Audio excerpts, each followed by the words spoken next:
Hi everyone, welcome back to my channel, and today we are doing a reading log. It's actually been forever since I've done one of these, but I know some of you guys are curious as to what I'm reading, and I feel like I haven't been able to share that with you. And yeah, so I'm really excited to share with you guys what I've read and my thoughts. So yeah, let's get started. So the first thing I read, you guys, was Skip and Loafer volumes 1 through 4, and oh my goodness, is this an adorable series. So the premise behind this is we have a girl right here, and she's really smart and she has really big ambitions. I believe she wants to work for the government and just do great things. Like, she is a girl boss and has girl boss vision. She comes from the countryside, and so she decides to go to a Tokyo high school. And so she moves in with her aunt and decides to embark on this journey from the countryside all the way to the city. In the city, she realizes that there's a lot of things she hasn't seen before, and things are not going according to plan. So on the first day of school, she was running late to school because she got lost, but then she meets this guy right here who she realizes is going to the same school as her,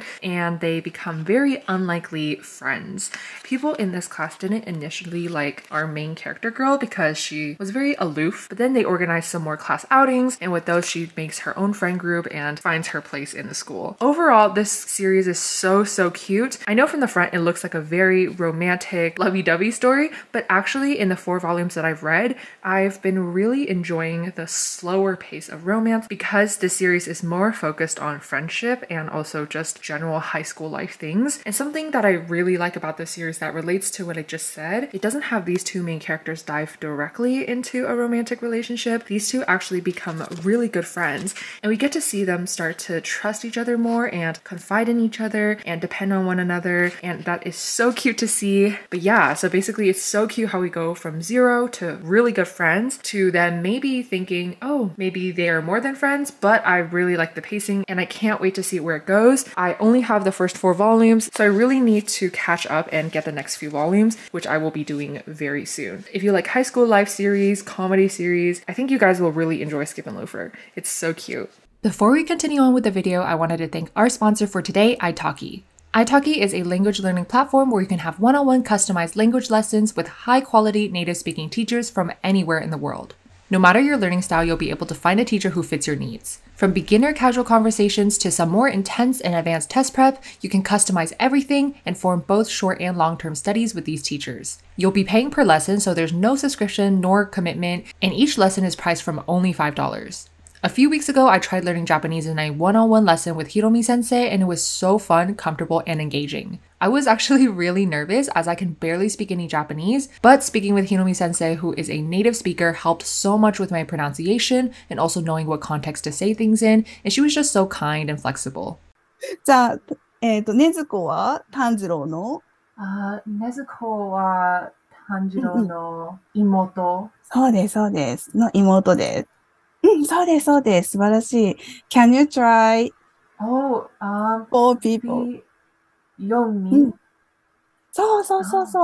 Italki offers more than just Japanese. There's more than 150 different languages to pick from, and start speaking with native speakers in today. To get started in boosting your conversation skills and start that abroad trip planning, check out Italki using the link in my description below. Don't forget to use my exclusive promo code MANGATAMA to redeem an extra $5 learning credit for your first lesson when you spend $10. This discount is available for the first 50 users, so definitely get on that. Thank you so much to Italki again, and let's continue on with our next series.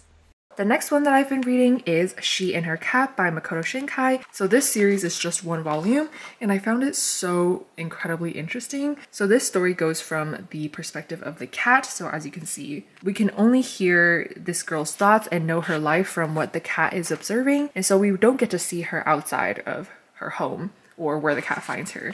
And so I found that to be really interesting. And this is a very intriguing story where not much is really happening because, as you know, we are the cat, so we don't really know what's going on with this girl's life, but we get to see her go through a roller coaster of emotions and see her dealing with all of these things, and the cat just trying to be there for her. So I think this is such a cute series. It's very relaxing, but also a little bit saddening at some points. I don't know, something about the series just made me pretty sad, I feel like, because our main character, I think, was going through sad emotions, and it's so interesting because I know animals can pick emotions like this up from their owners, so I think this was a really beautifully done story and just makes you think a little bit more.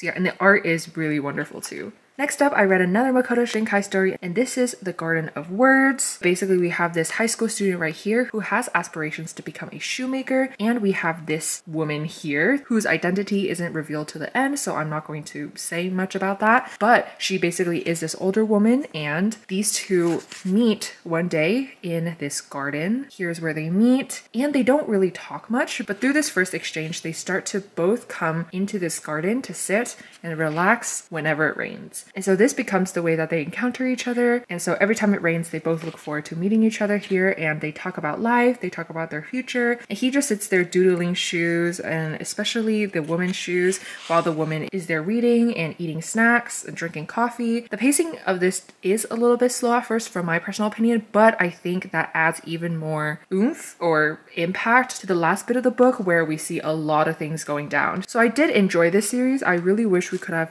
seen more, so I wish it was a bit longer than just one volume. I wish we could see what happens after and also what happens in between a lot of these scenes too, between the two characters. And so yeah, The Garden of Words, a lot of words are exchanged, but also a lot of feelings and dreams too. So yeah, this was a really beautiful story. Art is wonderful as well. And I think this took me about 30-40 minutes to read. The next thing I recently read is Love of Kill, and this one is so unique, and I'm really liking it so far. This one is definitely not a relaxing, slice of life, as you can tell. But yeah, what caught my eye to this series was the cover, so you can see here and here, that caught me and enticed me a lot.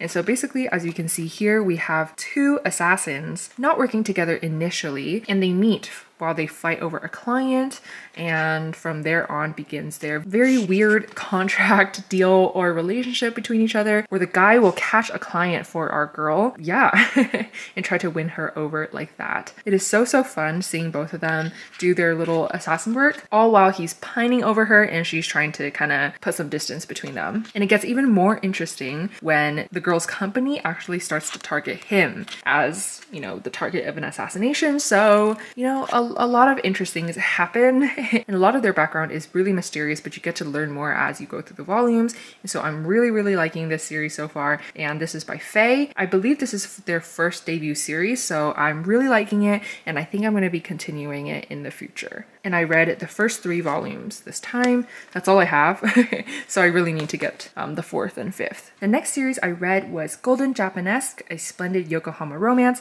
and this one, you guys, peak shoujo.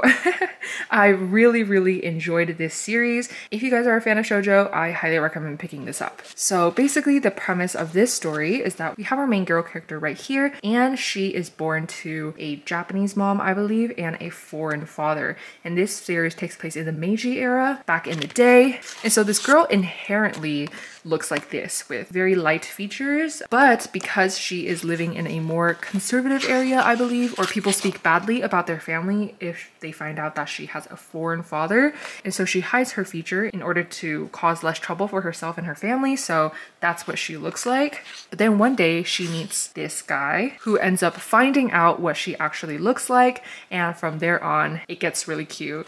And so yeah, this is a pretty dramatic series, I believe. Like, a lot of things go on, but it's so interesting to see a shoujo series that is placed in the historical times. I really enjoy those just because I haven't read a lot of those. And also it was really interesting because they couldn't communicate like modern times. Like, they weren't a phone call away, they weren't a text message away. In fact, they were letters away and through word of mouth and through their assistants that run around town trying to convey messages. But at the same time, that also led to not as many misunderstandings as I thought it would, and they actually communicate pretty well, and both characters are really mature. And also in this series there is a time skip, so I think in the beginning they're about 15 or 16, or at least the girl is, but then they time skip 2 to 3 years, but then they time skip around 1.5 to 2 years in the future. So I really like seeing that growth and seeing how the characters grew from that. And the covers are beautiful, and the art is wonderful too. These are the rest of the covers, and they're just so gorgeous. The guy is a really good character, and so he's not a douche. And our girl, even though she is really extremely shy in the beginning, she does grow out of her shell and become more confident with herself, and so that was really heartwarming to see. If you guys are into romance at all, and especially historical, this is perfect to pick up. The next thing that I've been reading recently is Kiss Me at the Stroke of Midnight, and this one is long overdue. I've had this series sitting here for a really long time, and I've reread this volume 1 probably 3 or 4 times just because I keep getting new volumes of this, and every time I go back to it I want to reread it in order to get into the full swing of things. But yeah, I finally was able to read the first 5 volumes. I think I was missing volume 3 for the longest time, so yeah, now we have it. But yeah, Kiss Me at the Stroke of Midnight is another shoujo romance series, but this one is modern day between a high school girl and a celebrity actor boy. There is a little bit of an age gap in this, not too much though, and both characters are pretty mature, and there are no whack or frustrating misunderstandings that occur in here, so I've been really liking it. So we have our guy actor here, one day goes into this high school to shoot a movie, and so this is the high school that our high school protagonist goes to, and so that is where they make their first encounter, and from there they learn more about each other because he is not who he seems to be. He has a butt fetish and she finds that weird but endearing. And yeah, they start to kind of fall for each other. And so they start getting together pretty quick. And from there on, it's just about navigating how to deal with the fact that he's a celebrity and can't go out that much, or he can't have his face seen that much. And she is a high school student, obviously. So they gotta go a little bit sneaky and find ways to spend time with each other. So yeah, this series is so cute. And I really like the title, Kiss Me at the Stroke of Midnight, because it does remind me of Cinderella, how when the clock hits a certain time, our main dude has to go back to work and he has to take off his disguise. The art is really good, and this is actually a pretty funny series. As you can see by the back here, this girl's facial expressions are so funny. And for those of you guys who have read this, the side characters in here are all so endearing, and I really like this dude's manager. Somehow their biggest supporter, the couple's biggest supporters, but at the same time also not. Yeah, you'll have to read it to know what I mean, but yeah, really liking this series. Look at those funny faces. Volume 3, Volume 4, and Volume 5. So if you're a shoujo fan, highly recommend this one. It's so cute.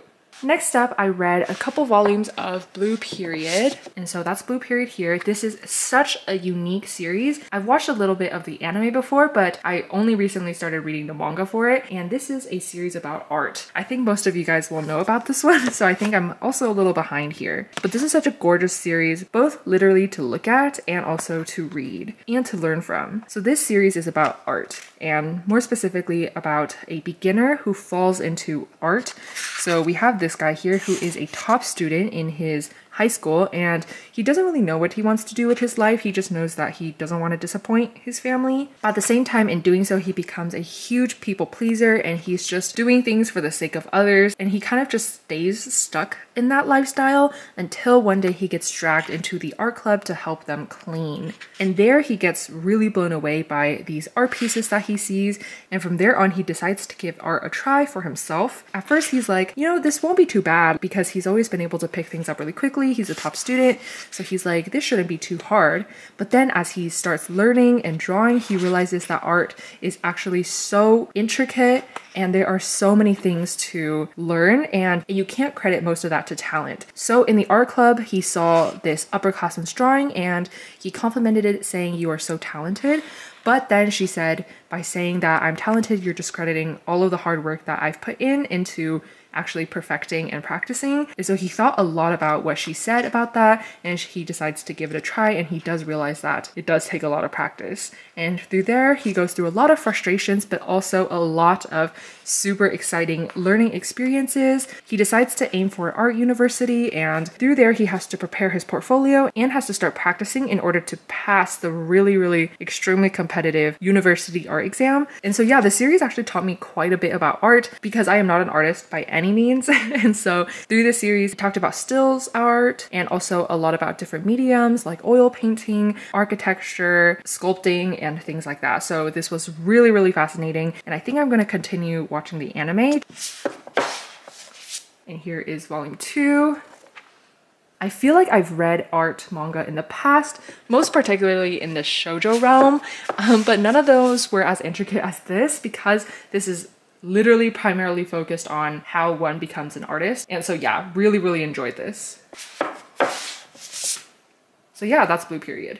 The final series that I want to share with you guys that I read recently is After the Rain. This one was also long overdue. I've read volume 1 in the past, but I reread it recently so I could read volumes 2 and 3. And this one is a very interesting romance series. There's a lot of romance series in this reading log. I've been straying a little bit more away from darker themes or more intense themes in manga because I've been watching some pretty dark anime, so yeah, I kind of wanted to balance it out. But After the Rain talks about this girl who is a track star who got injured, and at the same time she's working at this restaurant where she is in love with her manager, and her manager is this dude right here.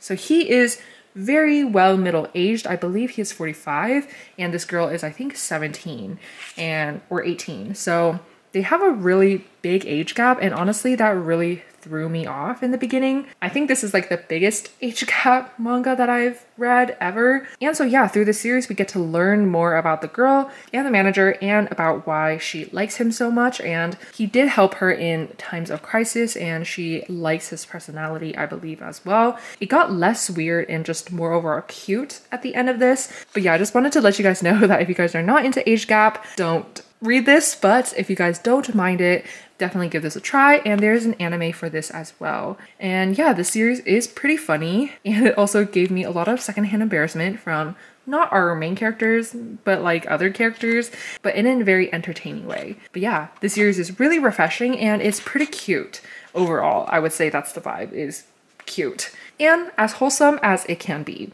with a premise. So yeah, there's volume 1 of After the Rain. Here is volume 2. She looks so gorgeous. I really like the character designs. Oh yes, and I forgot to mention that the manager does have a son who is pretty cute. Volume 3. Again, love the character designs. Alright guys, so I accidentally lost the last clip of this video, but basically this is the end of the video. I'm just really excited to be able to share what I've been reading with you guys, and this video is a bit more of like a casual just listen to me talk kind of video and just listening to my mindless thoughts. But I hope you guys sort of enjoyed it, and I would love to hear your guys' thoughts about series you've been reading or series that you saw here, or any recommendations you may have for me. But yeah, that's all for this video, and thank you guys so much again for watching, and I'll catch you guys in my next video.